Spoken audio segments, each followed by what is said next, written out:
जय हिंद जय भारत, जय हिंद जय भारत, जय हिंद जय भारत। Thank you sir. सबसे पहले हम बात करेंगे, पहले तो इमरान खान साहब की जो ट्वीट्स हैं उस बारे में आप क्या समझते हैं कि कोई इम्पोर्टेंस है, और साथ साथ लेकिन उससे एकदम अलग हटके मैं कह रही हूँ कि बिल्कुल अपोजिट किस्म की हमने जो है वो नेशनल सिक्योरिटी पॉलिसी देखी, जिसमें भारत के 7 टर्म्स अच्छे करने की बात की गई है, ट्रेड की बात की गई है, और ये दोनों चीजों को आप कैसे देखते हैं? देखिए आरजू जी, शो पे बुलाने के लिए धन्यवाद। सबसे पहले तो मैं आपसे एक सवाल आज पूछना चाहूंगा, शायद आपको कुछ पता हो। पहले बताइए, जो ट्विटर हैंडल है ये इमरान खान नियाजी साहब ही चलाते हैं, आईएसपीआर का आउटसोर्स कर रखा? क्योंकि मुझे जो इसमें इंग्लिश लग रही है, जो मुझे इसमें बोलने का तरीका लग रहा, जो मुझे डिप्लोमेटिक पॉस्चरिंग दिख रही है और ये जो ट्वीट दिख रहे हैं, बिल्कुल अपोजिट है। पहले तो मुझे तो ये लगता है, मेरा पर्सनल मानना है, किसी को आउटसोर्स कर रखा, कोई कर्नल फर्नल बैठे आईएसपीआर में, वो ये ट्वीट कर रहे हैं नियाजी साहब के नाम से। क्योंकि ये जो वर्ड इसमें यूज किए जाए, जेनोसाइड, मुस्लिम, मतलब ये वगैरह, आरएसएस, बीजेपी, ये लगता है 5-6 वर्ड है। जैसे सर्च इंजन ऑप्टिमाइजेशन में 5-6 वर्ड दिए जाते हैं, उसके आसपास जो भी लिख दो।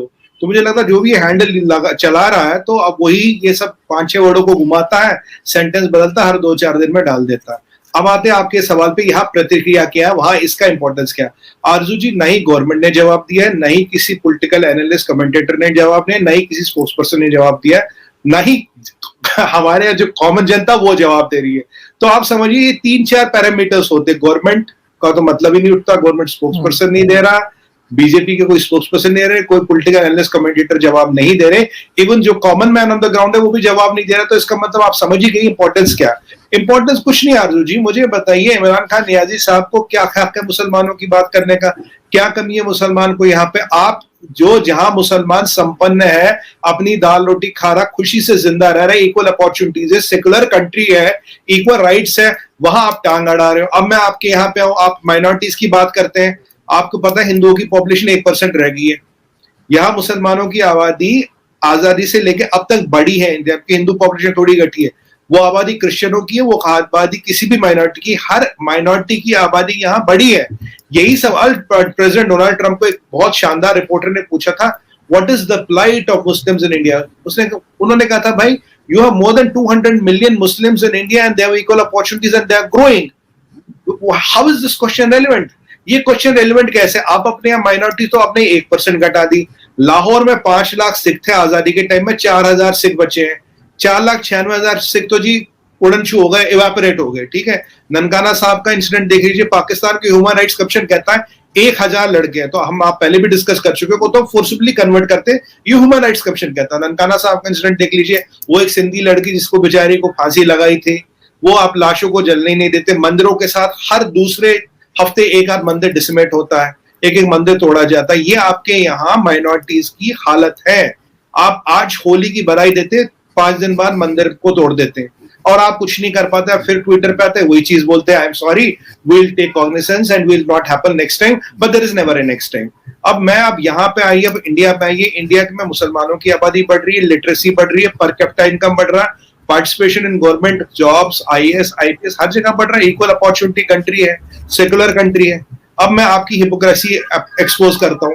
आपके बाजू में है एक जगह आरजू जी, चाइना। चाइना में एक जगह जिनजियान। अब नियाजी साहब कहते हैं मैंने तो पता ही नहीं जिनजियान कितने हैं। तो भाई साहब ये उगर, कहता है उगर कौन होता है जी? ये तो ये मिल्की वे में रहते हैं, किसी बाहर की गैलेक्सी में। उगर तो मुझे ना दिखाई देता है ना सुनाई देता। मुझे शाहरुख खान का वो डायलॉग याद है चक दे में, जब वो कहते हैं स्टेट्स के नाम ना मुझे दिखाई देते ना सुनाई देते, मुझे एक इंडिया दिखाई देता है। ठीक, नियाजी साहब को उगर दिखाई नहीं देता, जिनजियान इनको पता नहीं। उस तालिबान को कहते हैं, Taliban has liberated Afghanistan. Aarzoo ji, liberated Afghanistan, जिसने सबसे ज्यादा मुसलमान मारे हैं तालिबान ने। आईसिस के खिलाफ आपका मुंह नहीं खुलता, चाइना के खिलाफ आप बोल नहीं सकते, उगर आपको दिखते नहीं। तालिबान बहुत शरीफ लोग हैं, आप आईएसआई को चीफ को वहां भेजते, कहते हैं they have liberated Afghanistan and Afghanistan is a country of dying where 13% is the death rate, 2.5% is the birth rate. 3 crore लोग कुल बच गए, आपके यहाँ तो 22 करोड़ मुसलमान है। ये आपके आसपास की हिस्ट्री ज्योग्राफी गिना रहा हूं। जहां मुसलमान खुश है, संपन्न है, वहां उसको बैठने नहीं दे रहे। ग्रीस और ग्रीस और ये टर्की का मसला, वो आपको फौज भेजनी है। पर चाइना आपको दिखाई नहीं देता, उगर दिखाई नहीं देता, तालिबान दिखाई नहीं देता, आईसिस के खिलाफ आपका एक मुंह से शब्द नहीं निकलता। और जब वहां सेक्स स्लेवरी हो रही है, जब फोर्स डीएनए इंजीनियरिंग हो रही है, जब ऑर्गन हार्वेस्टिंग हो रही है, when PLA soldiers are bedding Uyghur women as a SOP, तब आपका मुंह कुछ नहीं खुलता। यहां कोई दिक्कत नहीं। आप आरजू जी बस एक सेकंड, आप अपनी पॉलिटिकल मजबूरियों को बचाने के लिए, पाकिस्तान में फेलियर्स को हाइड करने के लिए, इकोनॉमी की हालत को हाइड करने के लिए आप इस लेवल तक जाएंगे कि भाई 2-4 इंग्लिश के वर्ड उठा लिए, उनको घुमा फिरा के दे रहे हैं। You can do this for your political survival but nobody is going to buy this. हाँ, आप अपनी कुछ जो आपके बड़े साहब है ऊपर लोग जो वर्दी लगाते हैं, उनको आप खुश रख सकते हैं ये सब करके। उनको देखो जी, आज मैंने लिख दिया बीजेपी, मैंने लिख दिया हिंदुत्व, मैंने लिख दिया आरएसएस, मैंने ये कर दिया, आज की ड्यूटी हो गई, इस हफ्ते का हो गया, अगले हफ्ते फिर लिख देना। बट आप you can not use this as a fig leaf. आप तो इसको फिग लीफ यूज करें। You are using this to hide your failures. Why should we react to your political games and gimmicks? हम क्यों react करें जब ऐसा कोई रीजन है ही नहीं, ऐसी एक भी चीज ग्राउंड पे नहीं है। आप हवा में पतंगे उड़ा रहे हैं आरजू जी, तो उसका क्या जवाब दे? इसीलिए कहीं से कोई रिएक्शन ही नहीं आ रहा। दुनिया भर में आप किसी से भी पूछिए, वो हिंदू हो, क्रिश्चियन हो, आप अमेरिका में पूछिए, आप यूके में पूछिए, आप अजरबैजान में पूछिए, आप जाके चिली में पूछिए, वो आपको यही बोलेगा भाई ये तो ग्राउंड में है ही नहीं। जेनोसाइड का मतलब नियाजी साहब को पता है क्या है? Let me ask him, sir do you know what is genocide? Genocide when thousands of people are killed by the government of the day, when mass murder is facilitated, उसे genocide कहते हैं। Where is genocide in India? मतलब do you know the words you are using? मतलब कई बार prime minister के ओहदे का एक रुतबा होता है आरजू जी। पर्सनली मेरा ओपिनियन कुछ भी हो सकता है। अगर मैं एक पोस्ट पे बैठा हूं, मुझे उस पोस्ट को रिस्पेक्ट करना पड़ेगा। आप तो उस पोस्ट की गरिमा, उस पोस्ट का जो रुतबा है, जो उसका वकार है, आप तो उसी को भूल गए।